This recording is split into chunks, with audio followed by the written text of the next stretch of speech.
Čitav grad u Francuskoj ostaje bez posla. Čeličana u Apriju, osnovana u prvoj polovini 14. veka, zatvara se. Preživevši 2 svetska rata, fabrika je podlegla Macronovoj antiruskoj politici. Kompanija je izgubila profitabilnost zbog naglog rasta cena električne energije. Лионский суд постановил предприятие ликвидировать. Производство стало убыточным из-за политики французских властей. Il y a le coût de l'énergie, après à la fin c'était...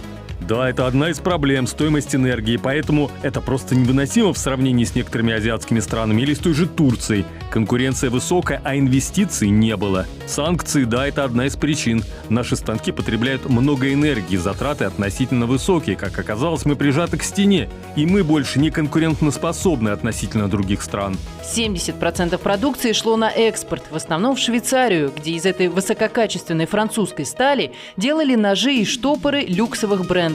Закупали ее и в Германии. Это не просто прощание с предприятием, это утрата уникального ремесла и части французской истории.